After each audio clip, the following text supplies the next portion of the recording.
بسم اللہ الرحمن الرحیم الحمد للہ رب العالمین والصلاة والسلام علی اشرف الانبیاء وسید المرسلین اما بعد رب اشرح لی صدری ویسر لی امری واحلل عقدۃ من لسانی یفقہوا قولی ربنا زدنا علما اللہم فقہنا فی الدین۔ آج تفسیر القرآن الکریم میں سورۃ الاعراف اس کی آیت نمبر 80 سے 84 80 سے 84 تک اس کا مطالعہ انشاءاللہ کرتے ہیں، اور آج کے درس میں جو موضوع رہے گا وہ اصل میں لوط علیہ السلام اور ان کی قوم جو ہے ان کے حوالے سے اصل میں پورا یہ واقعہ چلے گا، اور اس میں سب سے پہلے ہم لوط علیہ السلام اور ان کی قوم کا تعارف دیکھیں گے کہ لوط علیہ السلام ان کا تعلق کہاں سے تھا، کون تھے، ان کی قوم کا تعارف، اور اسی طرح پھر قوم لوط وہ اصل میں کس برائی کے اندر مبتلا تھی، اور لوط علیہ السلام کی دعوت پر قوم لوط کا رویہ کیا رہا، اور آخر میں یہاں سے ایک بڑا ہی زبردست جو ہے ایک میسج اللہ رب العزت کے قانون کا نکلتا ہے کہ اللہ رب العزت کا قانون سب کے لیے ایک برابر ہے، اکراس دا بورڈ جو ہے وہ ہر ایک کے لیے ایک جیسا جو ہے قانون رہتا ہے۔ تو آج کے درس کا آغاز کرتے ہیں پہلے اپنے موضوع سے، اور سب سے پہلے قرآن مجید کی تلاوت اور ترجمہ آپ کے سامنے پیش کرتے ہیں۔ اعوذ باللہ من الشیطان الرجیم۔ وَلُوطًا إِذْ قَالَ لِقَوْمِهِ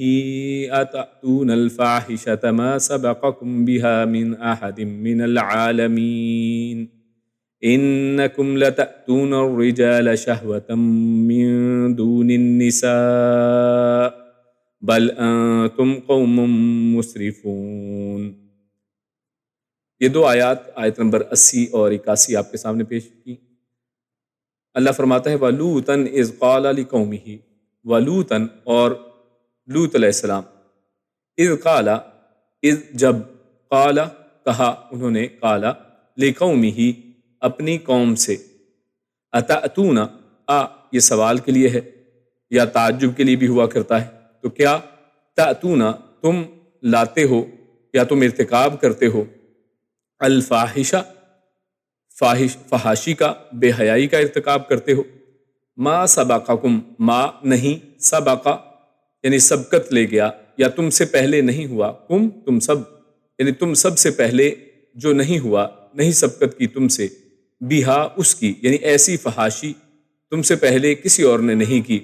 من احدن کسی ایک نے بھی، من سے احدن ایک، کسی ایک نے بھی ایسی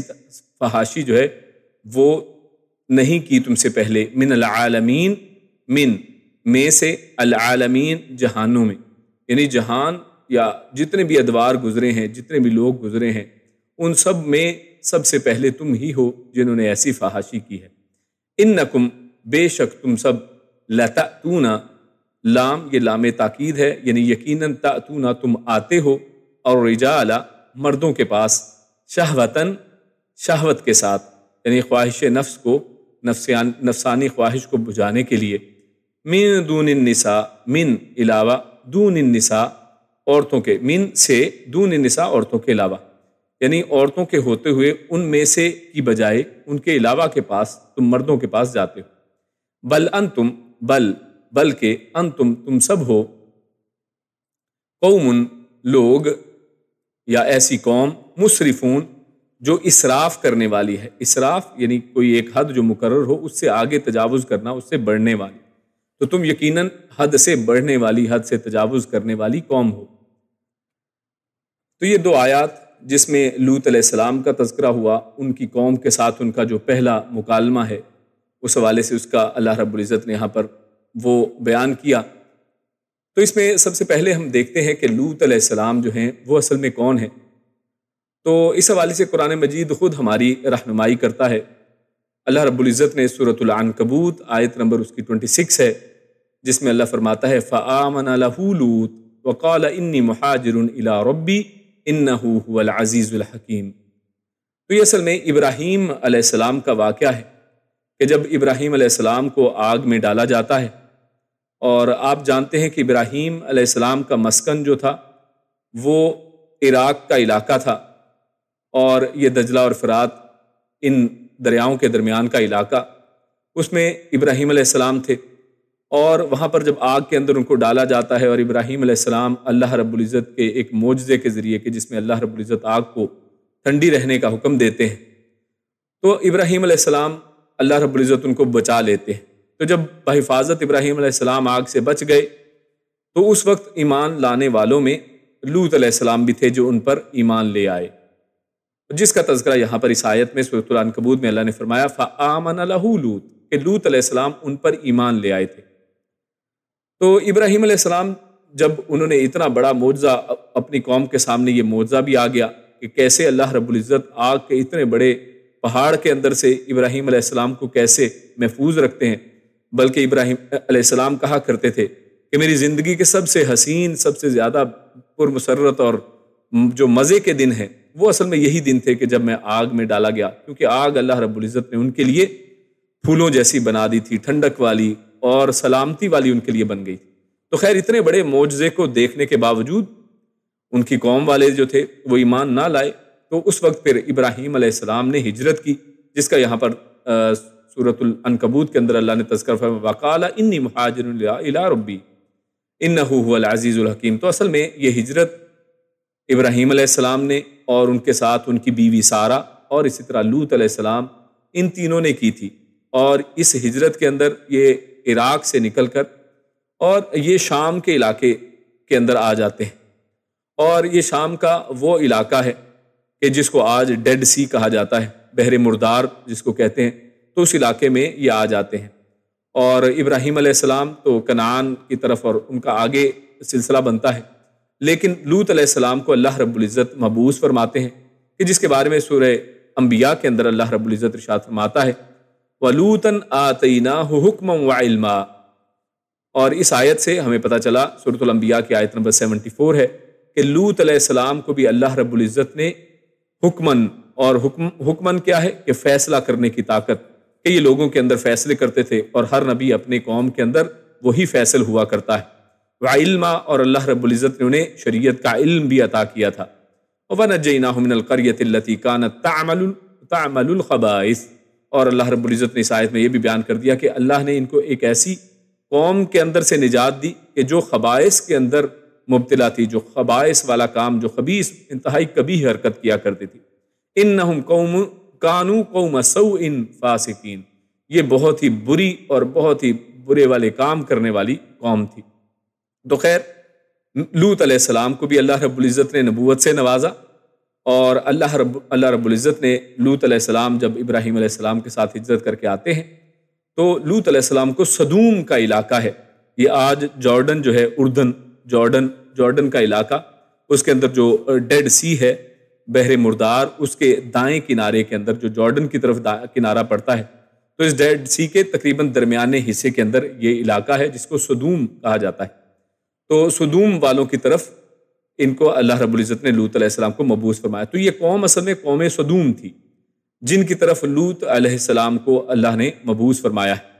اور ان کی جو علاقہ تھا یہ کیونکہ یہاں پر ایک سمندر موجود تھا، تو لہٰذا یہ ایک نہایت آباد اور زرخیز علاقہ تھا، جن کی طرف اللہ رب العزت نے نعمتیں کی تھیں، اور ان کی طرف ان لوگوں کی ہدایت کے لیے اللہ رب العزت نے لوط علیہ السلام کو مبعوث فرمایا۔ تو ان کا علاقہ اصل میں کیسا ہے، تھوڑا نقشے میں ہم دیکھ لیتے ہیں کہ یہ ہمارے سامنے آپ دیکھ رہے ہیں کہ یہ جو نیچے والا سارا علاقہ ہے، یہ آج جو سعودی عربیہ کا علاقہ ہے، یہ وہ ہے عربین پیننسولا، اور اس میں یہ اوپر کا حصہ جو ہے یہ دیکھیے یہ جارڈن ہے، اردن جس کو کہا جاتا ہے، اور اس اردن میں، اور یہ یہاں پر یہ فلسطین ہے جس کے اوپر آج اسرائیل نے قبضہ کر رکھا ہے، تو یہ فلسطین کا علاقہ ہے۔ تو اس فلسطین اور جارڈن کے درمیان میں دیکھیے یہ بحر مردار اصل میں یہ ہے ڈیڈ سی، کہ جو آدھا اصل میں تقسیم ہے۔ تو اس کا جو جارڈن والا علاقہ ہے، اور اس کو اگر ہم پرانا نقشہ دیکھیں تو جس میں ابراہیم علیہ السلام کی جو سفر انہوں نے کیا تھا، تو ابراہیم علیہ السلام نے یہ جو کویت کا علاقہ ہے، یہاں پر کویت کا اصل میں علاقہ آج کل ہے، پرانے زمانے میں ڈیفرنٹ تھا ظاہر ہے، تو یہاں پر جو دریائے دجلہ اور فرات ہے، ٹگرس اور یہ یوفریٹس، یہ ان دریاؤں کے درمیان کا علاقہ، اور یہاں سے ہجرت کرتے ہیں ابراہیم علیہ السلام، لوط علیہ السلام اور سارہ، اور یہ سب ہجرت کر کے یہاں پر لوط علیہ السلام تو اپنی قوم صدوم کے پاس آ جاتے ہیں، یہ یہاں پر قوم صدوم ڈیڈ سی کے پاس، اور ابراہیم علیہ السلام ان کو آگے جہاں پر مبعوث کیا گیا۔ اور اسی کو اگر ہم اور تھوڑا سا فوکس کر کے دیکھیں تو یہ ڈیڈ سی ہے ہمارے سامنے، اور ڈیڈ سی کا دیکھیے یہ نیچے والا ایک کنارہ ہے، اور یہاں پر یہ سدوم قوم یہاں پر آباد ہے دائیں طرف. تو اس جگہ پر یہ اصل میں یہ اس کا حدود اربہ بنتا ہے، اور آج بھی اگر کوئی شخص جا کر دیکھنا چاہے تو یہ ڈیڈ سی کا یہ علاقہ ابھی بھی موجود ہے. تو خیر یقیناً نام اب بدل دیے گئے ہیں، نام اب یہ نہیں ہیں، نئے نام اور ہیں ان علاقوں کے. تو خیر یہ ہم نے ایک تھوڑا تاکہ ذہن میں جب تصویر کشی ہو جاتی ہے تو انسان کے ذہن میں زیادہ رہتا ہے. تو خیر یہ لوط علیہ السلام کا علاقہ ہے. یہ لوط علیہ السلام یہاں پر نبی بنا کر مبعوث کیے گئے. سدوم قوم سدوم تھی، اور لوط علیہ السلام کی قوم کے نام سے بھی معروف ہے. اور یہاں پر ایک نوٹ کرنے کی بات یہ ہے کہ لوط علیہ السلام کیا کہہ رہے ہیں، وَإِذْ قَالَ لِقَوْمِهِ، انہوں نے اپنی قوم سے کہا. اور آپ نے دیکھا ہوگا کہ پچھلی جو ہم نے 2-3 دروس میں دیکھا، انبیاء کا جب سلسلہ ہم نے پڑھنا شروع کیا ہے تو نوح علیہ السلام سے شروع ہو کر پھر قوم عاد آئی ہے، پھر اس کے بعد قوم سمود آئی ہے، لیکن سب میں ان کے انبیاء کی نسبت ان کے اخاہ صالحہ یا اخا کا لفظ وہاں پر استعمال ہوا، یعنی وہ ان کے بھائی تھے. اور ہم نے وہاں پر یہ بات بھی کی تھی کہ اللہ رب العزت نے انہی کی قوم کے اندر سے ان کو مبعوث فرمایا تھا. لیکن لوط علیہ السلام کا معاملہ یہاں پر ہم دیکھ رہے ہیں کہ یہ مختلف ہے. تو اللہ رب العزت نے ان کو یہاں سے یہ عراق کے دائیں طرف کا علاقہ جو ہے، جیسے ہم نے نقشے میں دیکھا وہاں پر یہ آباد تھے، اصل میں وہاں کے مکین تھے، لیکن اللہ رب العزت نے ان کو ہجرت کے بعد یہاں پر یہ جو سدوم کا علاقہ ہے یہاں پر مبعوث کر دیا ایک دوسری قوم کی طرف. تو اس لیے اہل سدوم کو لوط علیہ السلام کی قوم اسی نسبت سے صرف کہا ہے کیونکہ لوط علیہ السلام کو ان کی طرف بھیجا گیا ہے. تو قال لقومہ، یہ جو ہے نا انہوں نے اپنی قوم سے کہا. تو اپنی قوم سے مراد ان کا یہی ہے یہاں پر کہ جس قوم کی طرف ان کو مبعوث کیا گیا تھا، ورنہ وہ تو عراق سے آئے تھے، یا شاید ان سے سسرالی رشتہ ہو. یہ بھی مفسرین نے لکھا ہے کہ غالباً ہو سکتا ہے کہ ان کا اس سدوم والوں کے ساتھ کوئی سسرالی رشتہ ہوگا، کیونکہ اگر وہاں ان کا کوئی نسبی رشتہ ہوتا، یعنی اگر ان کے پیرنٹس یہاں پہ ہوتے یا یہیں کے یہ اگر ہوتے، تو وہ قرآن مجید کی ایک دوسری جگہ پر آیت ہے سورہ ہود کی آیت نمبر 80 ہے، وہاں پر ان کا یہ قول آتا ہے جس میں ہمیں ایک بے چارگی کا احساس ہوتا ہے کہ ان کے خاندان والے یہاں پر نہیں تھے. اس لیے انہوں نے کہا، سورہ ہود کی آیت ہے، اللہ فرماتا ہے قال کہ یہ لوط علیہ السلام فرماتے ہیں لو ان لی بکم قوہ او آوی الی رکن شدید، یعنی کہنے کا مقصد ان کا یہی تھا کہ اگر میرا خاندان یہاں ہوتا تو میں تم سے پھر نپٹ لیتا. تو یہ اصل میں ان کا خاندان یہاں پر موجود نہیں تھا، وہ یہاں کے اصل میں باسی نہیں تھے،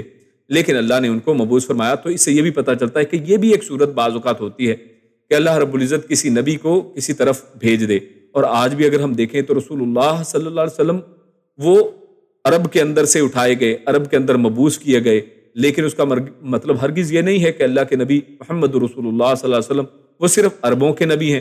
بلکہ قیامت تک آنے والے ہر قوم، ہر نسل، ہر رنگ کے لوگ، چاہے وہ امریکہ سے تعلق رکھتے ہوں، چاہے یورپ ہو، چاہے افریقہ ہو، کوئی بھی جگہ ہو، سب کے لیے نبی ہیں. تو ان کی نبوت کو اللہ رب العزت نے خاتم النبیین کہہ کر ان کے اوپر نبوت کی مہر کو ثبت کر دیا. اور یعنی یہ ہمیں اس سے اندازہ ہوتا ہے کہ یہی حال یہاں پر لوط علیہ السلام کی بھی یہی ایک کیفیت ہے. اچھا، اور یہ ہم نے یہاں پر دیکھ لیا. اور ایک اور یہاں پر ایک بات نوٹ کرنے کی ہے، وہ یہ کہ جتنے بھی نبی آئے انہوں نے اپنی قوم کو جو سب سے پہلی دعوت دی ہے، ہم نے دیکھا کہ اس سے پہلے جو ہم نے پڑھے 2-3 انبیاء کے واقعات، تو ان میں سب سے پہلی دعوت ان کی توحید کی دعوت تھی. جبکہ یہاں پر ہم اس آیت کے اندر دیکھ رہے ہیں لوط علیہ السلام کے قصے میں ایک دوسری جو مختلف بات ہے، وہ یہ کہ وَلُوطًا إِذْ قَالَ لِقَوْمِهِ أَتَأْتُونَ الْفَاحِشَةَ. تو یہاں پر یہ پہلی دعوت توحید کی دعوت دینے کی بجائے ایک بے حیائی سے روکنے کی دعوت دیتے ہیں. اور اس کے اوپر مفسرین جو ہیں انہوں نے اس حوالے سے اس معمے کو بھی حل کیا کہ ان کی دعوت یہ کیوں تھی. اور انہوں نے یہ کہا، وہ کہتے ہیں مفسر کہ اصل میں بعض اوقات یہ ہوتا ہے کہ ایک بیماری، اصل میں شرک جو ہے وہ سب سے بڑی بیماری ہے یقیناً، لیکن انہوں نے سمجھانے کے لیے اس طرح سمجھاتے ہیں کہ اگر کسی شخص کو کوئی فرض کریں ہاتھ کے اوپر کوئی کٹ لگ جائے، کوئی سر پھٹ جاتا ہے، سر کے اوپر چوٹ لگ جاتی ہے، آپ اگر اس کو ہسپتال لے کر جائیں اور اس بندے کو پہلے سے کینسر بھی ہو، تو کیا ہسپتال والے پہلے اس کے کینسر کا علاج کریں گے یا اس کے وہ جو سر پھٹا ہے اس کا علاج کریں گے؟ تو یقیناً وہ اس وقت اس جو چھوٹی بیماری ہے حالانکہ، لیکن اس کا علاج فوری طور پر کریں گے کہ اس کے علاج کی فوراً ضرورت ہے.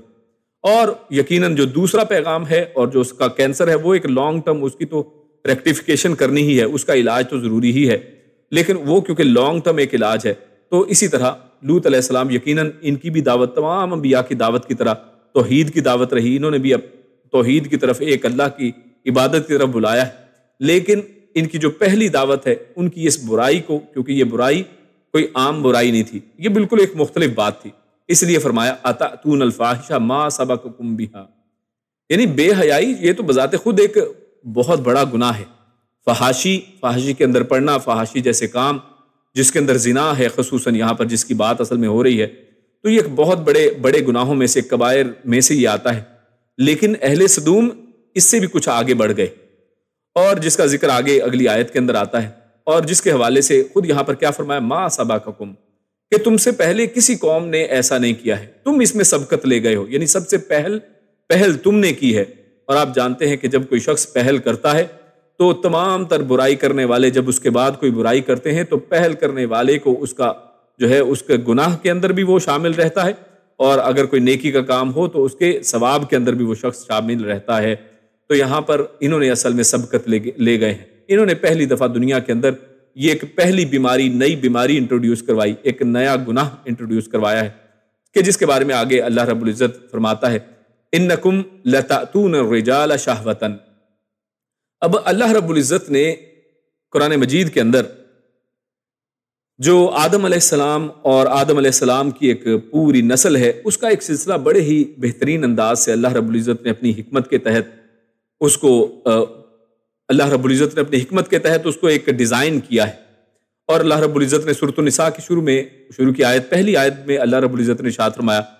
بسم اللہ الرحمن الرحیم یا ایھا الناس اتقوا ربکم الذی خلقکم من نفس واحدہ، کہ اللہ رب العزت نے تم سب کو یعنی تمام انسانوں کو ایک نفس واحد سے پیدا کیا تھا،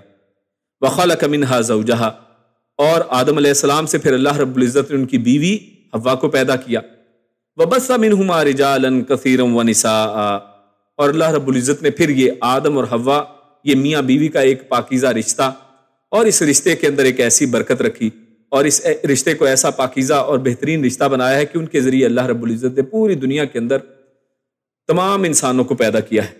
وَبَثَّ مِنْهُمَا رِجَالًا كَثِيرًا وَنِسَاءً، اس سے مرد اور عورتیں جتنے بھی آج دنیا میں جتنی بھی نسلیں ہیں، جتنے بھی رنگ ہیں، یہ سب آدم اور حوا ان کے یعنی کہہ لیں ان کی زوجیت کا نتیجہ ہے۔ تو یہ اللہ رب العزت جب بھی کوئی عمل کرتے ہیں، جب بھی کوئی کام کرتے ہیں، تو اللہ رب العزت کی اس میں کوئی حکمت ہے۔ اللہ رب العزت نے ہمیں دنیا میں بھی بھیجا ہے تو صرف فن کے لیے نہیں، فار انٹرٹینمنٹ نہیں ہے، مزے کے لیے نہیں ہے، بلکہ اس دنیا کے اندر ہمارے آنے کا کوئی اصل مقصد بھی ہے۔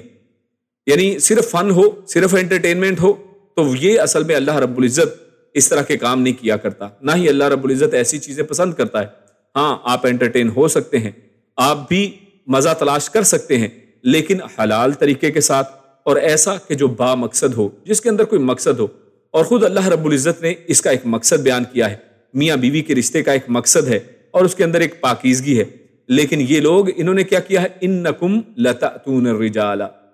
اللہ فرماتا ہے کہ لوط علیہ السلام اپنی قوم کو اس انداز سے بیان کرتے ہیں کہ تم مردوں کے پاس آتے ہو، شہوتاً، شہوت کے لیے مردوں کے پاس آتے ہو، جیسا کہ ہم نے پہلے بات کی کہ جنسی تعلق جو ناجائز جنسی تعلق ہے، بذات خود ناجائز طور پر جنسی تعلق قائم کرنا، چاہے عورت ہی کے ساتھ ہو، یعنی عورت اور مرد کو اللہ رب العزت نے اس ایک یعنی ان کے درمیان میں ایک تعلق اللہ نے بنایا، لیکن اس میں کچھ جائز ہے اور کچھ ناجائز ہے۔ اور جائز کیسے ہے کہ انسان جب مرد اور عورت شادی کرتے ہیں تو اللہ رب العزت کی اس میں برکت پیدا کرتے ہیں اور دونوں کو کچھ حقوق دیتے ہیں کہ جس میں دونوں آپس میں تعلق قائم کرتے ہیں، لیکن اگر یہ ایسا نہ ہو تو یہ ایک ناجائز جنسی تعلق ہوتا ہے، اللہ رب العزت نے اس کو گناہ کبیرہ کہا۔ تو جب ایک عورت اور مرد کا آپس میں ناجائز اگر تعلق ہو، جو شادی کے بغیر اگر ہے، تو جب وہ ناجائز ہے، اور اسی طرح لوگ جو ہیں آج آپ دنیا کے اندر دیکھتے ہیں کہ لوگ کتنا آگے بڑھ گئے ہیں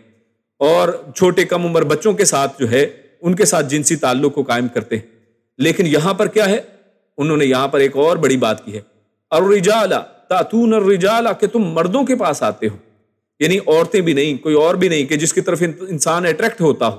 بلکہ مرد کی طرف، یعنی جس میں کوئی اٹریکشن بھی مرد کو مرد سے کوئی اٹریکشن نہیں ہوتی ہے، لیکن تم ایسی طرف آتے ہو تم رجال کی طرف آتے ہو، مردوں کی طرف آتے ہو، تو یہ ایک بہت ہی بڑی کبیح حرکت ہے جس کا اظہار یہاں پر کیا گیا کہ تم مردوں کی طرف آتے ہو کیسے؟ من دون النساء، عورتوں کو چھوڑ کر. یا تو ہو کہ عورتیں موجود نہیں ہیں، عورتیں موجود ہیں، اور خود دوسرے مقامات پر اللہ رب العزت نے اسی واقعے کو اور جب تفصیلاً بیان کیا ہے تو لوط علیہ السلام وہاں پر کہتے ہیں کہ میری بیٹیاں ہیں، آپ ان سے نکاح کرنا چاہتے ہو تو نکاح کر لو. لیکن یہ کیا کہ مرد مرد سے شادی کرتا ہے، تو یہ درست بات نہیں ہے، یہ کبھی حرکت ہے، یہ ایک ناپسندیدہ فعل ہے کہ فرمایا کہ یہ فعل بد تم سے پہلے دنیا میں کسی نہیں کیا. یعنی تم یہاں پر دوہرے مجرم ٹھہرے ہو. یعنی ایک جرم کیا ہے؟ ناجائز ایک جنسی تعلق قائم کرنا، اور دوسرا یہ کہ ایک رجال کے ساتھ عورتوں کو چھوڑ کر، تو یہ دوہرا جرم ہے اور تم دوہرے مجرم ہو، ایک اس فعل بد کی وجہ سے، دوسرے اس فعل بد کا آغاز کرنے کی وجہ سے. تو اب قیامت تک اس جرم کے ہر مرتکب کا گناہ اس کے ساتھ ساتھ قوم لوط کی گردن پر بھی ہوتا ہے. تو کوئی بھی اگر ایسا گناہ کرتا ہے قیامت تک تو سب کے اندر ان لوگوں کو حصہ اس کا ملتا ہے. کیوں؟ کیونکہ یہ ہیں جو سبقت لے گئے ہیں، انہوں نے اس کام کو ایجاد کیا. اور آگے فرمایا شہوۃ من دون النساء، تو یہ تیسرا جرم ہے کہ اللہ تعالیٰ نے تمہاری خواہش نفس پوری کرنے کے لیے جو بیویاں بنائی ہیں انہیں چھوڑ کر مردوں سے خواہش نفس پوری کرتے ہو. یعنی یہاں پر حقوق کی بھی یہاں پر بات آ گئی کہ تم تو اصل میں فطرت کو مسخ کر رہے ہو. یعنی اللہ رب العزت نے ایک جو نیچرل ڈیزائن کیا ہے، مرد اور عورت کی آپس میں ایک اٹریکشن ہے، عورتوں کو مرد اچھے لگتے ہیں، مردوں کو عورتیں اچھی لگتی ہیں، یہ ایک اٹریکٹیو آپس میں اٹریکشن کا ایک رشتہ اللہ رب العزت نے دونوں کے اندر محبت اور پیار اس کا ایک رشتہ پیدا کیا ہے. لیکن تم عورتوں کو چھوڑ کر دوسری طرف جاتے ہو تو عورتوں کے حقوق کی بھی یہاں پر پامالی ہوتی ہے کہ مرد عورتوں کے حقوق ادا کریں، عورتیں مردوں کے حقوق ادا کریں. تو یہ تو ایک سسٹم ہے، یہ سسٹمیٹک ایک طریقہ ہے. لیکن پھر بیویوں کے ساتھ تعلق میں خواہش نفس پوری کرنے کے ساتھ اللہ نے بہت سی حکمتیں بھی رکھی ہیں کہ انسان جب میاں بیوی آپس میں نکاح کرتے ہیں، شادی کے بندھن میں بنتے ہیں، تو اس میں بہت سی اور حکمتیں ہیں. یعنی اس میں اولاد کی طلب ہے کہ جس کے ساتھ اللہ رب العزت نے پوری دنیا کے اندر آج اولاد آدم پوری دنیا کے ہر علاقے میں بستی ہے، اور اس کے ذریعے سے وراثت آگے آتی ہے. انسان اولاد کے ذریعے سے خوشی حاصل کرتا ہے، پیار حاصل کرتے ہیں، اور ہم سب جانتے ہیں کہ اولاد کے ساتھ والدین کو کتنا پیار ہوتا ہے اور ان کی خوشیوں پر انسان خوش ہوتا ہے. تو یہ دیکھیے، یہ با مقصد ایک زندگی، صرف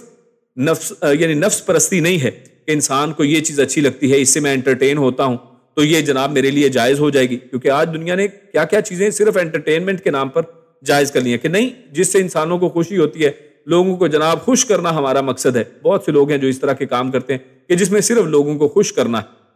جبکہ اس کے پیچھے مقصد کوئی نہیں ہے. تو یہاں پر کیا ہے؟ اس کے پیچھے ایک مقصد بھی ہے. اللہ رب العزت نے یہ جو تعلق رکھا ہے شادی کے بغیر، کیا ہے؟ آپ آپس میں تعلق قائم کریں، اس کے بعد اگر نہیں پسند آئے تو چھوڑ کے بھاگ گئے،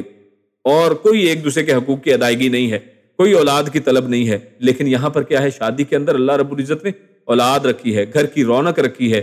دلی سکون ہے اس کے اندر میاں بیوی کے ساتھ. اور اللہ رب العزت نے یہ ساری چیزیں قرآن مجید میں واضح کی ہیں. اور میاں بیوی کی باہمی دوستی کے ساتھ، یعنی آپس میں ایک دوست ہوتے ہیں، ایک دوسرے کے ساتھ راز و نیاز کرتے ہیں، جو انسان کسی اور کے ساتھ بات چیت نہیں کر سکتا ہے. آپ جانتے ہیں کہ میاں بیوی آپس میں بات چیت کر لیتے ہیں. تو ایک دوسرے پر پھر رحم اور شفقت بھی ہے کہ بڑھاپے کے اندر جب کوئی ساتھ دینے والا نہیں ہوتا ہے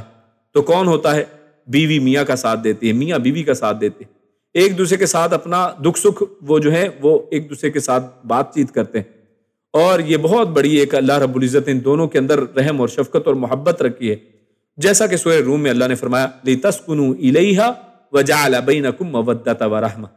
یعنی اللہ رب العزت نے یہ رشتہ ہی اس لیے بنایا ہے تاکہ تم سکون حاصل کرو. لِتَسْكُنُوا إِلَيْهَا، تاکہ تم عورتوں کے ذریعے سے سکون حاصل کرو، اسی طرح عورتیں مردوں کے ذریعے سے سکون حاصل کریں. اگر سکون ہی نہ ہو تو رشتے کا کوئی فائدہ نہیں ہے. وَجَعَلَ بَيْنَكُمْ مَوَدَّةً، اور اللہ نے تم دونوں کے درمیان میں مودت، ایک محبت کا ہی رشتہ بنایا ہے. وَرَحْمَةً، اور ایک دوسرے کے لیے رحمت ہوتے ہیں. ایک دوسرے کو کوئی اور جب پوچھنے والا نہیں ہوتا تو ایک دوسرے کو یہ لوگ پوچھتے ہیں. جبکہ تمہارا مردوں کے پاس جانا یہ صرف خواہش نفس پوری کرنے کے لیے ہے، جو نہایت بے حیائی کی بات ہے. تو یہاں پر من دون النساء بل انتم قوم مسرفون، آخر میں کیا فرمایا؟ بلکہ تم تو ایسی قوم ہو کہ تم اسراف یعنی حد سے بڑھ جانے والی قوم. یعنی اللہ رب العزت نے کچھ حدود مقرر کی ہیں. اللہ رب العزت کو زیادہ معلوم ہے کہ کس میں بھلائی ہے، کس میں تمہارے لیے فائدہ ہے، تو تم اس سے حد سے تجاوز کرنے والے ہو. سورہ شعراء میں اللہ فرماتا ہے وَتَذَرُونَ مَا خَلَقَ لَكُمْ رَبُّكُمْ مِنْ أَزْوَاجِكُمْ بَلْ أَنْتُمْ قَوْمٌ عَادُونَ وہاں پر ایک دوسرے انداز میں اس قوم کو فرمایا کہ اور انہیں چھوڑ دیتے ہو جو تمہارے رب نے تمہارے لیے تمہاری بیویاں پیدا کی ہیں، بلکہ تم حد سے گزرنے والے لوگ ہیں. یعنی وہاں پر قوم عادون کہا ہے کہ عادون یعنی حد سے گزرنے والے، اور مسرفون اسراف کرنے والے. اس کا بھی مطلب یہی ہے کہ حد سے تجاوز کرنے والے ہو. یعنی تم نے اس خبیث فعل کی وجہ سے بیویوں کو چھوڑ رکھا ہے، اور تم اپنے آپ پر بھی زیادتی کر رہے ہو اور ان مردوں پر بھی جن سے یہ فعل کرتے ہو. یعنی ظاہر ہے، دیکھیں اس میں کتنے مختلف جگہوں پر زیادتی ہو رہی ہے. آپ اپنی بیوی کے حقوق ادا نہیں کر رہے ہیں، ان کے ساتھ زیادتی ہو رہی ہے کیا. اور دوسرا یعنی عورتیں جو اللہ نے آپ کے لیے بنائی ہیں وہ اپنی شادیوں کے لیے جو ہے وہ انتظار میں ہے کہ کوئی شخص ہم سے شادی کرے گا. لیکن دیکھیے آج عورتوں میں کتنی ہی عورتیں ہیں جو بیچاری کئی 40 سال اور 40 سے بھی اوپر جا چکی ہیں اور ابھی تک ان کی شادی نہیں ہے. کیوں؟ کیونکہ بہت سے نئے اس طرح کے رشتے، آج آپ LGBTQ+ وغیرہ کو دیکھیں تو ان میں کیا ہے، مرد مرد سے شادی کر رہا ہے، مرد عورت کی شکل بنا کر اب وہ عورت کا روپ دھار لیا اور اب کہتے ہیں کہ ہم مرد اور عورت شادی کریں، لیکن اصل میں کیا ہے، مرد مرد سے شادی کر رہا ہے. اس طرح عورت عورت سے شادی کر رہی ہے اور پتہ نہیں کیا کچھ ہو رہا ہے. تو یہ ساری کھچڑی اسی طریقے سے پکی ہے. تو تم اپنے آپ پر بھی زیادتی کر رہے ہو اصل میں، یعنی یہ جو مرد اور عورت ہیں آپس میں اصل میں زیادتی کر رہے ہیں، اور ان مردوں کے ساتھ بھی زیادتی ہے کہ جن سے یہ فعل کیا جاتا ہے. اور ان عورتوں پر بھی جو تمہاری بیویاں ہیں، ذرا غور کرو کہ اس عمل کا نتیجہ تمہاری بیویوں پر کیا مرتب ہوگا. تو آپ اگر دیکھیں آج یہ حالت ہمارے سامنے ہے کہ ہمارا معاشرہ تو الحمدللہ پھر بھی کافی حد تک بچا ہوا ہے. یہاں پر بھی اب چیزیں جو ہیں پنپنے لگی ہیں، کچھ نہ کچھ یہاں پر بھی اب ہل جل آپ کو محسوس ہوتی ہے. لیکن پھر بھی آپ اگر دیکھیں یہ تو امریکہ اور یورپ جو ہے اس کام میں سب سے آگے ٹاپ پر ہے، اور ہم جنس پرستی کو جائز قرار دے کر مرد کی مرد اور عورت کی عورت کے ساتھ شادی کو قانونی تحفظ انہوں نے دے رکھا ہے. اور اب ان کی کوشش یہ ہے کہ مسلم معاشرے میں بھی اس فعل کو جرم نہ سمجھا جائے، یہاں پر بھی اس کے لیے جو ہے نا وہ کہہ لیں کہ اس کو بالکل ایزی لیں لوگ، اور اس کے علاوہ وہ اس کے لیے وہ اپنے تمام وسائل استعمال کر رہے ہیں. اور اللہ تعالیٰ مسلمانوں کو حق پر قائم رہنے کی اور جہاد فی سبیل اللہ کے ذریعے سے کفار کی اللہ تعالیٰ سے اعلانیہ بغاوت کو کچلنے کی توفیق عطا فرمائے. کیوں؟ کیونکہ یہاں پر ایک آیت ہمارے سامنے بڑی بہترین ہے. اب اللہ تعالیٰ کا قانون آسمانی عذاب کے بجائے مسلمانوں کے ہاتھوں سزا دینا ہے. یعنی پہلے تو لوط علیہ السلام کی قوم کے اوپر تو آگے ہم پڑھیں گے کہ عذاب آ گیا، اللہ عذاب دے کر اللہ ختم کر دیا کرتا تھا. لیکن امتی محمدیہ کے اندر اللہ رب العزت نے واضح قرآن مجید میں بھی یہ ہے کہ اللہ رب العزت اس قوم کو مکمل طور پہ عذاب کے ساتھ ختم نہیں کرے گا، بلکہ اللہ رب العزت مختلف طریقوں سے پکڑ کرتا ہے، اور ان کی پکڑ مسلمانوں کے ہاتھوں سے ہے. اللہ رب العزت قرآن مجید میں ارشاد فرماتا ہے کہ اللہ فرماتا ہے قاتلوہم یعذبہم اللہ بایدیکم ویخزہم وینصرکم علیہم ویشفی صدور قوم مؤمنین، کہ ان سے تم جنگ کرو، اللہ تعالیٰ انہیں تمہارے ہاتھوں عذاب دے گا، انہیں ذلیل و رسوا کرے گا، تمہیں ان پر مدد دے گا اور مسلمانوں کے کلیجے ٹھنڈے کرے گا. تو اب آج کے اس زمانے میں وہ عذاب جیسے پہلے آیا کرتے تھے ویسے نہیں ہے. آج کیا ہے، اللہ رب العزت ہاں جھنجھوڑتا ہے، مختلف طریقے سے پکڑتا ہے، اور ان میں سے ایک جو طریقہ وہ یہ اللہ رب العزت نے مسلمانوں کے ذریعے سے ان کافروں کو اللہ سزا دیتا ہے، جیسا کہ اس آیت میں ہمارے سامنے ہم نے دیکھا. آگے چلتے ہیں کہ قوم لوط نے جب لوط علیہ السلام نے یہ بات کی ان کے ساتھ کہ تم ایسے برے فعل کا ارتکاب کرتے ہو، تو ان کا آگے سے پھر جواب کیا تھا، ان کا رویہ کیسا تھا. اور یہاں پر ایک جو ہم نے ایک دیکھیں گے کہ سب کے لیے اللہ رب العزت کا ایک ہی قانون ہے، تو یہ اصل میں کیا چیز ہے. تو آیات پڑھتے ہیں پہلے. اللہ فرماتا ہے وَمَا كَانَ جَوَابَ قَوْمِهِ إِلَّا أَن قَالُوا أَخْرِجُوهُم مِّن قَرْيَتِكُمْ إِنَّهُمْ أُنَاسٌ يَتَطَهَّرُونَ فَأَنجَيْنَاهُ وَأَهْلَهُ إِلَّا امْرَأَتَهُ كَانَتْ مِنَ الْغَابِرِينَ وَأَمْطَرْنَا عَلَيْهِم مَّطَرًا فَانظُرْ كَيْفَ كَانَ عَاقِبَةُ الْمُجْرِمِينَ. وَمَا كَانَ وا اور ما نہ کانا تھا اور نہ تھا جواب قومی ہی جواب قومی ہی ان کی قوم کا، یعنی لوط علیہ السلام کی قوم کا جواب نہیں تھا الا مگر یا سوائے ان یہ کہ قالو ان سب نے کہا، یعنی ان کا جواب اس کے علاوہ نہیں تھا کہ انہوں نے یہ سب نے مل کر کیا کہا اخرجوہم، یعنی سب کا فیصلہ کیا ہوا اخرجوہم انہیں نکال دو. ہم کا صیغہ ہے یعنی جتنے بھی نیک یہ لوگ ہیں، اخرجو ان سب کو تم نکال دو، من قریتکم من سے قریہ بستی کو کہتے ہیں، علاقے کو کہتے ہیں، کم تم سب کی، یعنی تم اپنی بستی سے ان سب کو نکال دو. اور کیوں نکالنا ہے؟ انہم، بے شک وہ سب، اناسن، یہ لوگ ہیں، یتطہرون، یتطہرون یعنی جو پاک بننے والے ہیں، جو پاکیزہ لوگ ہیں، یہ پاک بننے والے، اس کے آگے تفصیل پڑھیں گے، اس کا دونوں ہی طرح سے ترجمہ کیا گیا ہے کہ یہ لوگ تو بڑے پاک بنتے ہیں یا یہ تو بڑے نیک لوگ ہیں، ان کو یہاں سے نکالو۔ فَأَنْجَيْنَاهُ، تو انجینا، ہم نے بچا لیا، نجات دی، ہو اسے یعنی لوط علیہ السلام کو بھی، وَأَهْلَهُ اور ان کے اہل کو، ان کے گھر والوں کو، اللہ سوائے امرأتہ، ان کی بیوی کے، سوائے ان کی بیوی کے اللہ رب العزت نے ان کو بھی، لوط علیہ السلام کو، ان کے گھر والوں کو بچا لیا۔ کانت، وہ تھی، یعنی امرأتہ اس کی طرف اشارہ ہے کہ وہ تھی، من الغابرین، پیچھے رہنے والوں میں سے، یعنی لوط علیہ السلام کی بیوی پیچھے رہنے والوں میں سے تھی۔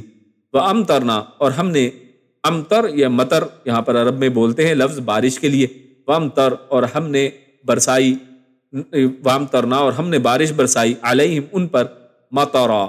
یہ پھر مطرا نکرہ کا صیغہ ہے، مطر پھر بارش کو کہتے ہیں، یعنی اور نکرہ اس میں وسعت ہوتی ہے، یعنی بہت تیز زوردار بارش، یعنی ہم نے ان پر بہت تیز بارش برسائی۔ فانظر، پس آپ دیکھیے، کیفا، کیسے، کانا ہوا، عاقبہ، انجام، المجرمین، جرم کرنے والوں کا، تو پھر آپ دیکھیں کہ مجرموں کا یا جرم کرنے والوں کا کیسا انجام ہوا۔ تو یہاں پر ہم نے آیت نمبر 82 سے 84 تک 3 آیتیں پڑھی، ان کا ترجمہ آپ کے سامنے پیش کیا۔ تو ان میں اللہ رب العزت کیا ارشاد فرماتا ہے کہ اب ان کی قوم جو ہے وہ اپنے نبی کے ان سوالوں کے اوپر یا اس تعجب کے اوپر یا ان کی اس جو ہے نصیحت کے اوپر کیا جواب دیتی ہے، اور اس میں کہتے ہیں وما کانا جواب قومی، یعنی ان کا اور کوئی جواب ہی نہیں تھا، انہوں نے آگے کوئی اور ادھر ادھر کی باتیں نہیں کی، بالکل ڈائریکٹ انہوں نے دو ٹوک بات کی۔ کیا کہا؟ قالوا اخرجوہم من قریتکم، کہ ان کو پہلا سمپل کام کرو کہ ان کو اپنی بستی سے نکالو، یعنی کیوں؟ کیونکہ یہ وہاں پر فٹ نہیں بیٹھ رہے تھے، وہ سب لوگ تو رجال کی طرف، مردوں کی طرف جانے والے تھے، مردوں کے ساتھ غلط تعلق قائم کرنے والے لوگ تھے، برائی کے اندر موجود لوگ تھے، اب ان کے سامنے، نیک لوگوں کے سامنے اب ان سے یہ کام ہوتا نہیں تھا۔ اب آپ دیکھیے آج بھی یورپ کے اندر بعض ایسے بیچز ہیں جن کو نیوڈ بیچ کہا جاتا ہے، اور ان کے اندر جو ہے کپڑے پہن کر جانے والوں کو اجازت نہیں ہے کہ وہاں پر جائیں۔ یہ دیکھیے وہی کام ہے، یعنی کہ وہاں پر اگر کوئی کپڑے پہن کے آئے گا تو اب وہ وہاں پر عجیب سا لگے گا، تو اس لیے ان کو وہاں سے باہر نکالو، کہ یہاں پر سب جو ہے وہ مادر پدر آزاد پھر رہے ہیں، تو ان کو وہاں پر پھرنے دو۔ تو یہ وہی انداز یہاں پر کہا جا رہا ہے کہ ان کو پہلے تو نکالو اپنی بستی سے، اور نکالنا کیا ہے، ان کے اوپر الزام کیا ہے؟ کہہ رہے ہیں کہ یہ جو پاک باز لوگ ہیں نا، ان پاک باز لوگوں کا ہم گناہگاروں ناپاک لوگوں میں کیا کام ہے، ان کو تو یہاں سے نکالو نا۔ تو پہلی بات تو یہ دیکھیے خود اقرار کر رہے ہیں، ان کو معلوم ہے کہ یہ لوگ پاک باز ہیں، تو ایک تو ترجمہ یہ کیا گیا ہے کہ یہ بات انہوں نے، یعنی وہ جانتے ہیں کہ یہ پاک باز ہیں، لیکن تنزن ان کو کہہ رہے ہیں اور تمسخر کے لیے ان کا مذاق اڑاتے ہوئے، اور وہ کیا کہہ رہے ہیں کہ جناب تم لوگ پاک باز ہو، تم یہاں سے نکل جاؤ۔ یعنی ان کا جرم کیا ہے کہ وہ اس گندگی میں آلودہ نہیں ہے، ان جیسے نہیں ہیں، اس جرم میں ان کے ساتھی نہیں ہیں، تو لہٰذا ان کو اس بستی سے نکال دو۔ تو ایک تو معنی یہ کیا گیا ہے۔ دوسرا، یتطہرون کے اندر جو گرامیٹیکل انداز میں اگر اس کو دیکھیں تو یہ باب تفاعل سے ہے، اور جس کا ایک معنی تکلف بھی ہے، اور اس صورت میں ان کا کہنا یعنی یہ طنز نہیں ہے بلکہ طنز کے ساتھ ساتھ بہتان بھی ہے، یعنی وہ کہتے ہیں کہ تم پاک باز بنے پھرتے ہو، یعنی ان پر بھی ایک قسم کا الزام لگا رہے ہیں کہ جناب چاہتے تو تم بھی یہی ہو، لیکن ہمارے سامنے پاک باز بنتے رہتے ہو۔ اور آج بھی دیکھیے بہت سے لوگ ایسا کرتے ہیں، یعنی نیک لوگوں کے اوپر کوئی اگر علماء ہوں، علماء کا طبقہ ہو، تو ان کے اوپر اسی طرح الزام لگایا جاتا ہے کہ جناب یہ بھی بڑے پاک باز بنتے پھرتے ہیں، یعنی ہمیں نصیحت کرتے رہتے ہیں، بڑے اپنے آپ کو پاک صاف سمجھتے ہیں، بڑے اپنے آپ کو حاجی نوازی سمجھتے ہیں۔ تو لوگ اصل میں طنز کے ساتھ بھی اور بہتان کے طور پر بھی، یعنی اصل میں دونوں ہی معنی ان کے بعض اوقات ہوتے ہیں، ایک تو طنز کرتے ہیں اور دوسرا وہ یہ سمجھتے ہیں کہ یہ ہمارے سامنے ایسا نہیں کرتے ہیں، اصل میں یہ بھی ایسے ہی ہیں، ہمارے جیسے ہی ہیں، یعنی جو برا ہو اس کو سب برے ہی لگتے ہیں، جو کسی برائی میں ملوث ہے اسے لگتا ہے کہ سب چور ہی ہیں، چور کو سب چور ہی دکھائی دیتے ہیں۔ اور اسی لیے آپ اکثر دیکھتے ہیں کہ جن لوگوں نے بچپن میں برائیاں کی ہوتی ہیں ان کو سب چیزوں کا پتہ ہوتا ہے، تو اس لیے ان کو سب جو ہے ہر ایک ان کے اپنے ارد گرد میں لگتا ہے کہ ویسے ہی لوگ ہوں گے، سب ایک ہی طرح کے ہوں گے۔ تو لہٰذا یہ وہی اصل میں انداز انہوں نے ان کے اوپر بہتان بھی لگا دیا کہ یہ لوگ پاک باز بنتے رہتے ہیں جبکہ حقیقت میں وہ پاک باز نہیں ہیں۔ تو یہ دونوں ہی طرح اس کا معنی کیا گیا ہے۔ آگے چلتے ہیں، آگے اللہ فرماتا ہے فَأَنْجَيْنَاهُ، اور یہ حقیقت ہے کہ حقیقتاً اللہ رب العزت ہمیشہ کامیابی جو ہے وہ نیک لوگوں کو دیتا ہے، اور برائی اس کا انجام ہمیشہ یہی ہے کہ برائی ہمیشہ جو ہے اس کی پکڑ ہے، اس کا ایک اختتام ہے، اس کا ایک انجام ہے، اور جبکہ جو نیکی ہے اور جو نیک لوگ ہیں اللہ رب العزت ہمیشہ ان کو نجات دینے والے ہیں، ان کو بچا لینے والے ہیں، ان کو کوئی پکڑ نہیں سکتا ہے۔ اس لیے اللہ فرماتا ہے فَأَنْجَيْنَاهُ، ہم نے ان کو بھی بچا لیا، یعنی نہ صرف لوط علیہ السلام کو بچایا بلکہ وَأَهْلَهُ، اور ان کے گھر والوں کو بھی بچا لیا۔ اب دیکھیے گھر والے جو ہیں ان میں تو عورتیں سر فہرست ہوتی ہیں، لیکن یہاں پر فرمایا إِلَّا امْرَأَتَهُ، سوائے ان کی بیوی کے، یعنی بیوی کو یہاں پر اب اہل ہی نہیں کہا۔ کیوں؟ کیونکہ وہ اس عقیدے کے اوپر، اس ایمان کے اوپر نہیں ہے، اس برائی کے اندر ملوث ہے، یا ان لوگوں کا ساتھ دینے والی ہے کہ جو اس برائی کے اندر ملوث ہیں، یا پھر اپنے نبی، کیونکہ ان کے جو شوہر ہیں وہ نبی ہیں، ان کا کفر کرنے والی ہے، تو اس لیے اس کے کفر کی وجہ سے ان کو ان کا اہل ہی نہیں کہا ہے۔ اور یہی حال آپ نوح علیہ السلام کے حوالے سے قرآن مجید میں پڑھتے ہیں کہ نوح علیہ السلام نے جب اپنے بیٹے کے لیے اللہ رب العزت سے درخواست کی کہ میرا بیٹا یہ ڈوب رہا ہے، اس کو بچا لیا جائے کیونکہ یہ میرا اہل ہے، تو اللہ رب العزت نے وہاں پر بھی کہا کہ یہ تمہارا اہل نہیں ہے، یعنی وہاں پر بھی اس کو اہل میں سے، اہل و عیال میں سے نکال دیا گیا ہے۔ تو اس سے یہ پتہ چلتا ہے کہ اہل و عیال یہ صرف خاندانی رشتے نہیں ہیں بلکہ دین کے ساتھ بھی اہل بنتا ہے، اور اگر دین مختلف ہو جائے، اگر کفر میں لوگ مبتلا ہو جائیں تو لہٰذا پھر وہ اہل نہیں رہتے ہیں اس چیز کے کہ ان کو اہل میں شمار کیا جائے۔ وَأَهْلَهُ إِلَّا امْرَأَتَهُ، تو ان کے اہل کو تو اللہ نے بچا لیا، ان کے بچوں کو بچا لیا، ان کے ساتھیوں کو بچا لیا جو ان کے ساتھ تھے۔ جیسے نوح علیہ السلام کے حوالے سے بھی اللہ نے وہاں پر فرمایا تھا کہ تمہارے اہل وہ ہیں جو تمہارے اوپر ایمان لانے والے، تمہارے ساتھی ہیں، ان کو اس کشتی میں سوار کر لو۔ تو یہاں پر بھی یہی ہے کہ جو لوط علیہ السلام کے ساتھ تھے ان کو اللہ رب العزت نے اور لوط علیہ السلام کو تو بچا لیا، إِلَّا امْرَأَتَهُ، سوائے ان کی بیوی کے، کانت من الغابرین۔ اب ان کو کیوں نہیں بچایا ہے لوط علیہ السلام کی بیوی کو؟ کانت من الغابرین، وہ پیچھے رہنے والوں میں سے، یعنی وہ ایمان لانے میں آگے نہیں بڑھی ہے، وہ اپنے نبی کی بات کے اوپر لبیک کہنے والی نہیں تھی بلکہ پیچھے رہنے والی تھی، اور ان کے پیچھے چلنے والی نہیں بلکہ ان کا کفر کرنے والی تھی۔ اور اللہ رب العزت نے دوسری جگہ پر خیانت کرنے کا بھی لفظ ذکر کیا ہے کہ وہ ان کی بیوی خیانت کرنے والی اور کفر کرنے والی تھی، اس وجہ سے اللہ رب العزت نے ان کو پیچھے کر دیا۔ اللہ نے لوط علیہ السلام کو پہلے ہی آگاہ کر دیا تھا کہ ہم نے تمہاری بیوی کی خیانت اور کفر کی وجہ سے اس کا پیچھے رہنا طے کر دیا ہے، تو لہٰذا وہ پیچھے رہنے والی میں کیونکہ تھی تو اس لیے وہ پیچھے ہی یہاں پر بھی رہے گی۔ جو لوگ دین میں پیچھے رہتے ہیں تو وہ دنیا کے اندر اس عذاب کے اندر بھی اسی طرح ملوث رہتے ہیں۔ اسی طرح قیامت کا معاملہ ہے، جو لوگ اس دنیا کے اندر دین کے معاملے میں آگے آگے چلتے ہیں، دین کو پرائورٹائز کرتے ہیں، دین ان کے لیے سب سے پہلی چیز،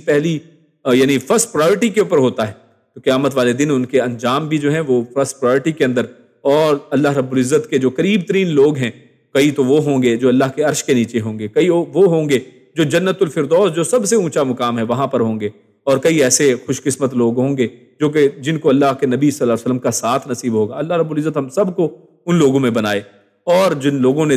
دین کو پیچھے رکھا، پیچھے رہتے رہے، تو آخر آپ کو پتا ہے کہ جو پیچھے رہنے والے لوگ ہیں ان کا انجام کیا ہوتا ہے۔ تو یہاں پر کانت من الغابرین، وہ بھی پیچھے رہنے والوں میں سے تھی۔ تو سورہ تحریم میں اس کی خیانت اور کفر کا اللہ نے تذکرہ فرمایا ضرب اللہ مثل الذین کفروا امرأۃ نوح وامرأۃ لوط، تو وہاں پر دو عورتوں کا اللہ نے تذکرہ فرمایا کہ اللہ رب العزت مثال بیان کرتا ہے کس کی؟ ان لوگوں کے لیے جنہوں نے کفر کیا۔ ان کی مثال ہے نوح کی بیوی کی مثال، نوح علیہ السلام، کہ ان کی بیوی اور لوط علیہ السلام کی بیوی، دونوں کی بیویاں، غور کریں، یہ ہے اصل میں وہ بات کہ اللہ رب العزت کا قانون یہ نہیں ہے کہ بادشاہ کی بیوی ہے تو کچھ اور ہے، وزیر اعظم کی بیوی ہے تو کچھ اور ہے، یا کوئی جناب عزیز ہے کسی جگہ کی بڑی ہے تو اس کے لیے قانون اور ہوگا، نہیں، اللہ رب العزت کا قانون سب کے لیے برابر ہے۔ یہاں پر اللہ رب العزت نے اس آیت کے اندر جو سورہ تحریم کے اندر، اور خود یہ جو آیت ہے سورۃ الاعراف ہم پڑھ رہے ہیں آیت نمبر 83، اس میں لوط علیہ السلام کی بیوی کو فرمایا ہے کہ وہ پیچھے رہنے والوں میں سے تھی جن کے اوپر عذاب اصل میں آیا۔ تو اللہ کے قانون، اللہ کے فیصلے، اللہ کی سنت ایک جیسی ہے، اس کے اندر کوئی اس طرح سے ایکسیپشن نہیں ہے کہ آپ اہل بیت میں سے ہیں تو جناب آپ کو بچنا ہی بچنا ہے، آپ کی حالت آپ کو اللہ رب العزت ہمیشہ بچائے گا یا عزت ہی عزت ہے، نہیں، آپ نے اس کو ارن کرنا ہے۔ اور اسی طرح یعنی آج دیکھیے امت محمدیہ کے اندر کیا ہے، لوگوں نے ایسے طریقہ کار بنا لیے ہیں کہ جناب یہ فلاں قوم سے ہے، یہ فلاں، ہاں رسول اللہ صلی اللہ علیہ وسلم کے اہل بیت ہونا یہ بہت بڑے اعزاز کی بات ہے، لیکن صرف اعزاز، صرف نسبت کافی نہیں ہے، اس کے ساتھ اس کو ارن کرنا بھی ہے. یعنی اگر وہ شخص ایمان والا ہی نہ ہو، اگر وہ اللہ کے ساتھ شرک کرنے والا ہو، اگر وہ اللہ کا کفر کرنے والا ہو، تو چاہے اہل بیت ہی کیوں نہ ہو، تو وہ اس کو یعنی وہ عزت کا حقدار نہیں ہے. اور خود جو ہے آپ دیکھیں کہ جن لوگوں نے اہل بیت کے حوالے سے بات چیت کی ہے تو ان کی خود جو ائمہ ہیں ان کے اندر جو ہے جیسے جعفر صادق ہیں اسی طرح جعفر کاذب بھی گزرے. یعنی خود وہ اپنی ہسٹری کے اندر لکھتے ہیں کہ ایک جعفر صادق ہیں جو سچے ہیں اور ایک جعفر کاذب ہیں جو جھوٹے ہیں. تو لہٰذا یعنی دیکھیے تو یہ بڑی واضح ہے. تو اسی طرح اللہ رب العزت کا قانون ہوتا ہے جس کے اندر کوئی ایسا نہیں ہے کہ اس کے اندر کوئی کنشپ ہوگی کہ اس کے اندر اگر نبی کی بیوی ہے یا نبی کا بیٹا ہے تو اس کو کوئی علیحدہ سے جو ہے پروٹوکول ملے گا. نہیں، سب کے لیے قانون ایک برابر ہے. اور یہ اصل میں اللہ کے فیصلے اور اللہ کا جو ہے انصاف اس کے اندر واضح ہے کہ اگر کوئی شخص آج بھی اگر اونچا مقام چاہتا ہے تو انبیاء کے طریقے پر چلے، وہ بھی ان کا اہل بن جائے گا. اور اگر وہ اس کے مطابق نہیں چلتا ہے بلکہ ان کے مخالف روش اختیار کرتا ہے تو وہ چاہے اہل بھی ہو تو اہل نہیں رہے گا، جیسا کہ اس آیت میں ہم نے اس کو دیکھا ہے. تو چنانچہ وہ ان لوگوں میں رہ گئیں جو لوط علیہ السلام کے ساتھ نہ نکلے بلکہ اپنے علاقے ہی میں رہے اور ان پر عذاب نازل ہوا تو وہ بھی ان کے ساتھ تباہ ہو گئی. تو آگے اللہ فرماتا ہے وَأَمْطَرْنَا. اب وہ عذاب کیا آیا ہے، وہ عذاب کیسا تھا؟ وَأَمْطَرْنَا، اور ہم نے بارش کی علیہم مَطَرًا. تو یہاں پر مَطَرًا یہ نکرہ ہے اور امطرنا ہم نے بارش کی، تو یہاں پر تاکید ہے، ڈبل تاکید ہے. تنوین کے ساتھ آپ کو پتہ ہے وسعت آتی ہے، تاکید آتی ہے. تو اس سے ہولناکی کے اندر بتایا جا رہا ہے کہ کتنی زبردست بارش تھی. اور یہ بارش کوئی پانی والی بارش نہیں تھی کہ بارش کے قطرے گرے ہوں، بلکہ یہ ایک بڑی زبردست اور زوردار بارش تھی جس کے بارے میں سورہ ہود میں اللہ رب العزت ارشاد فرماتے ہیں، آیت نمبر 82 ہے. اللہ فرماتا ہے فَلَمَّا جَاءَ أَمْرُنَا، جب ہمارا حکم آیا تو کیا ہوا؟ جَعَلْنَا عَالِيَهَا سَافِلَهَا وَأَمْطَرْنَا عَلَيْهَا حِجَارَةً مِّن سِجِّلٍ مَّنضُودٍ. کہ اللہ رب العزت وہاں پر فرماتا ہے، یہاں پر تو ایک چیز کا ذکر ہے نا، وَأَمْطَرْنَا عَلَيْهِم مَّطَرًا، کہ اللہ نے ان کے اوپر بارش کی. لیکن وہاں پر سورہ ہود میں اللہ رب العزت نے ان کے اوپر دو عذاب کا ذکر کیا ہے. ایک تو یہی بارش کا، اور یہ بارش کون سی؟ وَأَمْطَرْنَا عَلَيْهَا حِجَارَةً، ان کے اوپر پتھروں کی بارش ہوئی تھی. اور پتھر بھی کیسے؟ من سجیل ممدود، یعنی ان پر یہ سجیل تھے، کنکریلے پتھر، اور وہ جو برستے تھے تو وہ تہ بتہ برس رہے تھے. ممدود یعنی تہ بتہ، یعنی صرف ایسا نہیں کہ تھوڑے سے برتے ہیں، اتنے زیادہ برسے ہیں کہ ان کی تہیں لگی ہیں، اور یعنی ان کو اللہ رب العزت نے اس کے نیچے کرش کر کے رکھ دیا ہے. اور دوسرا عذاب کیا ہے؟ یعنی یہاں پر وہ پہلے ذکر کیا ہے وہ کیا ہے؟ عالیہا سافلہا. اللہ نے ان کی قوم کو کیسے کر دیا؟ ان کے اوپر کو نیچے کر دیا، تل پٹ کر دیا، یعنی ان کو الٹا کر رکھ دیا. اللہ رب العزت نے ان کی قوم کو یعنی الٹا کے رکھ دیا ہے، ان کی بستی کو الٹ دیا ہے، پلٹ دیا ہے. اسی لیے سورہ نجم اور سورہ توبہ میں اگر لوط علیہ السلام کی اسی قوم اور یہ جو اس قوم کی بات دیکھیں، اس بستی والوں کی، تو ان وہاں پر والمؤتفقات، اور سورہ توبہ میں والمؤتفقات کا لفظ ہے، تو یہ لفظ استعمال ہوئے ہیں جس کا معنی ہے الٹنے والی. یعنی یہ اصل میں بستیاں الٹ دی گئی تھیں، پلٹ دی گئی تھیں. اور اس میں بھی حکمت ہمیں معلوم ہوتی ہے کہ دیکھیے ان کی قوم کا جو جرم تھا وہ کیونکہ ڈبل تھا. یعنی ایک تو یہ کہ ایک برائی کے اندر مبتلا تھے، اور برائی بھی بڑی سنگین برائی تھی، اور دوسرے اس میں سبقت لے جانے والے تھے، عورتوں کے حقوق کی طلب کرنے والے تھے. تو لہٰذا ان کے ڈبل ٹرپل ان کی گناہ کی وجہ سے اللہ رب العزت نے ان کے اوپر عذاب بھی دوہرا نازل کیا ہے. یعنی ایک طرح کا عذاب نہیں ہے بلکہ دوہرا عذاب ہے. ایک طرف سے بستی کو پکڑ کر الٹ دیا گیا ہے، پلٹ دیا گیا ہے، اور دوسرا ان کے اوپر پتھروں کی بارش کی گئی ہے. اور یہ دونوں عذابوں کے ساتھ. اور کیونکہ دیکھیے انہوں نے کیا کیا تھا؟ فطرت سلیمہ کو الٹ دیا تھا. یعنی فطرت کیا کہتی ہے کہ مرد اور عورت کو اللہ رب العزت نے ایک رشتے میں پیدا کیا ہے، تو انہوں نے اس کو الٹ کر مرد اور مرد کا رشتہ قائم کیا ہے. تو جب انہوں نے فطرت کو الٹا ہے، اللہ رب العزت نے ان کی بستی کو الٹ دیا ہے. تو اللہ رب العزت ہمیشہ یعنی یہ ایک قاعدہ ہے، علماء بیان کرتے ہیں کہ یہ قاعدہ ہے کہ انسان کو جزا کسی بھی چیز کی اس کے نفس العمل کے اوپر ملتی ہے. یعنی جیسا عمل کرے گا انسان کو جزا بھی ویسی ہی ملتی ہے. جیسا خود اللہ قرآن میں کہتے ہیں کہ حل جزاء الاحسان الا الاحسان، کے احسان کا بدلہ احسان کے علاوہ اور کیا ہو سکتا ہے. تو لہٰذا جیسا عمل انسان کرے جزا بھی ویسی ہے، کیونکہ انہوں نے عمل کو الٹ دیا تھا، انہوں نے اصل کو الٹ دیا تھا، فطرت کو بدل دیا تھا. تو اللہ رب العزت نے ان کی قوم کو بھی الٹ کر رکھ دیا، اور ان پر عذاب کا باعث ان کے فعل بد اور اس پر اصرار کے ساتھ ساتھ پیغمبر کے ساتھ کفر اور استہزاء جو تھا یہ ان کے عذاب کا باعث بنا. اللہ رب العزت سے دعا ہے کہ اللہ رب العزت ہم سب کو، ہماری اولادوں کو، ہمارے تمام خاندان والوں کو، ہمارے جاننے والوں کو، جتنے بھی لوگ ہیں اور اس دنیا کے اندر جتنے بھی لوگ موجود ہیں ان سب کو ایسی برائیوں سے محفوظ رکھے۔ اللہ رب العزت سب کی حفاظت فرمائے۔ اللہ رب العزت نیک عمل اور اچھی سمجھ کی توفیق عطا فرمائے۔ سبحان ربک رب العزت عما یصفون وسلام علی المرسلین والحمد للہ رب العالمین۔ جزاکم اللہ خیر وبارک اللہ فیکم۔ السلام علیکم ورحمۃ اللہ وبرکاتہ۔ جی آخر میں ہمارا اب کوئز ٹائم ہے، تو کوئز میں بڑے آسان سوال ہیں آپ کے سامنے۔ ٹاپک بڑا آسان تھا، بڑی چیزیں واضح تھی۔ پہلے سوال آپ کے سامنے رکھتا ہوں، پھر جواب انشاءاللہ آپ سے پوچھتے ہیں۔ تو پہلا سوال ہمارا ہے وَلُوطًا إِذْ قَالَ لِقَوْمِهِ۔ تو یہاں پر اس آیت میں جہاں سے ہم نے آج آغاز کیا تھا، تو لوط علیہ السلام کی اپنی قوم کو جو پہلی دعوت تھی وہ کیا تھی، اس کا تذکرہ اور وہ کیا تھی۔ اور دوسرا ہے وَلُوطًا إِذْ قَالَ لِقَوْمِهِ، اسی آیت کے اندر لوط علیہ السلام کس قوم کی طرف مبعوث کیے گئے تھے، یعنی یہ کون سی قوم تھی، اس کا نام ہم نے ذکر کیا تھا، ان کا علاقے کے بارے میں ہم نے آپ کو بتایا تھا، تو اس حوالے سے بتائیے۔ اور اس طرح وما کان جواب قومہ، اب اس کے لوط علیہ السلام کی دعوت کے نصیحت کے نتیجے میں قوم کا رد عمل کیا تھا، انہوں نے کیا کہا آگے سے۔ انہم اناس یتطہرون، ایک جملہ یہ بھی آتا ہے ان کی قوم کے حوالے سے، تو یہاں پر ہم نے یتطہرون اس کے دو مفہوم، دو معنی بیان کیے ہیں کہ اس کو دو طرح سے اس کا معنی کیا گیا ہے، تو وہ بیان کریں۔ اور اسی طرح فَأَنْجَيْنَاهُ وَأَهْلَهُ إِلَّا امْرَأَتَهُ، اللہ رب العزت نے نجات کی بات کی ہے۔ اور لوط علیہ السلام کی اہلیہ کے انجام سے کیا ہمیں نصیحت ملتی ہے کہ لوط علیہ السلام کی اہلیہ کو، کیونکہ اللہ رب العزت نے من الغابرین پیچھے رہنے والوں میں سے رکھا تھا، تو اس سے ہمیں پھر کیا نصیحت اس سے ملتی ہے۔ اور آخری سوال فانظر کیف کان عاقبۃ المجرمین، تو قوم لوط پر کون سا عذاب نازل کیا گیا،